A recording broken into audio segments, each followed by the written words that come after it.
On a quiet morning in July of 2013, a man was found dead on a sofa in Nairobi's Upper Hill, on a property linked to one of Kenya's most powerful politicians, Raphael Tuju.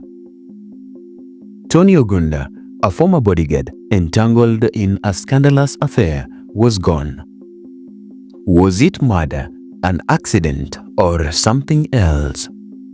This is the story of a death that sparked rumors, shattered a marriage, and exposed the dark underbelly of power in Kenya. My name is Yusuf. This is Timeless Kenya. And on today's episode of The Untouchables, we unravel the mystery of Tony Ogunda's death, a case that rocked Raphael Tuju's world and left a nation searching for answers. Raphael Tuju, born on the 30th of March 1959, rose from rural Kenya to national prominence. Educated at Starehe Boys Center and the University of Leicester, he became a celebrated TV anchor and documentary producer, earning an International Emmy Award.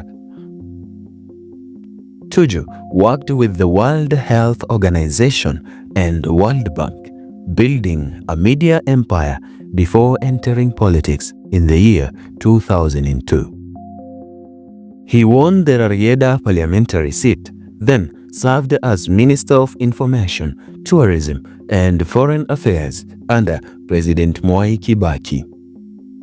Defiant and ambitious, he clashed with Raila Odinga and backed Kibaki, alienating his Luo Nyanza base. By the year 2012, his party of Action presidential bid fizzled, but he later joined Uhuru Kenyatta's Jubilee Party as Secretary General and Cabinet Secretary without portfolio. Tuju's personal life was as high profile as his career. In the year 1986, he married Ruth Wanjare and they had 3 children, a son and twin daughters. The son worked as a pilot and the daughters worked in banking and fashion. Their current estate home symbolized success, but cracks formed in their 27-year marriage. Tony Ogunda, a former General Service Unit officer, was Tuju's bodyguard before becoming a central figure in their drama. Charismatic but troubled, Ogunda was dismissed from the GSU in the year 2010 for misconduct. Other players in this story include Esther Ogunda, Tony's estranged wife, Cosmas Okoth, Ruth's nephew, and a mysterious woman named Sabina. In the year 2011, Tuju discovered Ruth's affair with Ogunda. Court documents reveal Ruth brought Ogunda into their current home and rented him an apartment in Ngong. Esther Ogunda confronted Tuju, claiming Ruth offered her support to stay silent. A 2011 meeting at the current home with Tuju, Ruth, Tony, and Esther aimed to end the affair, but tensions persisted. In May of 2013, Tuju caught Ogunda at his Upper Hill property after Ruth invited him, violating a restraining order. Tuju called the police and Ogunda was arrested for trespass. Ogunda claimed Tuju and his guards assaulted him, a charge Tuju denied. Ruth bailed Ogunda out for 500 shillings, escalating the public scandal. On the 2nd of July 2013, Tony Ogunda was found dead on a sofa in a house on Tuju's Upper Hill property shared with Cosmas Okoth and linked to Tuju's Kenya Hope Foundation. Ogunda and Okoth had been drinking at Relax Bar on Duruma Road until 1:30 a.m. Okoth found him unresponsive at 7 a.m. A post-mortem by Dr. Peter Ndegwa revealed head trauma from a blunt force, causing internal brain bleeding. A syringe and liquor bottle were found nearby, raising suspicions of an injection. Ogunda's mother, Margaret, denied he had diabetes, suggesting the syringe was planted. Raphael Tuju, while in Johannesburg, told The Standard, "I cannot wish anyone death. Let the police investigate." Rumors swirled of foul play, fueled by Ogunda's lawyer, Cliff Ombeta, who said Ogunda received death threats.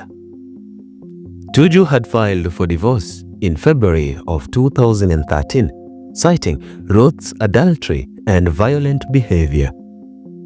He claimed she brought Ogunda into their matrimonial bed and acted disrespectfully in front of their children and staff. Ruth faced separate charges in August of 2013 for assaulting a watchman, Felix Omondi Obudha, at Upper Hill, but pleaded not guilty. Their children were also drawn into the conflict. The twin daughters petitioned the court in October of 2013, alleging Ruth's alcoholic abuse and erratic behavior endangered them. They claimed that she had attacked them and damaged a computer that belonged to one of them and requested she be sent to a mental institution. Meanwhile, Cosmas Okoth was briefly charged with Ogunda's murder but released on the 12th of July 2013 after police found no evidence linking him to the death. Mano, Ruth's son, was questioned for drinking with Ogunda days before his death. Cosmas Okoth, when interrogated by the police, claimed a woman named Sabina, allegedly pregnant by Ogunda, was involved. But Ogunda's friend, George Otieno, denied this. The investigation faltered. Police questioned Tuju, Ruth, Mano, Esther, and others, but awaited toxicology results that were never publicized.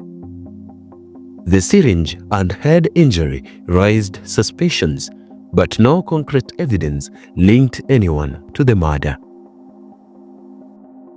Speculation of Tuju's influence as a Jubilee insider persisted, though unproven.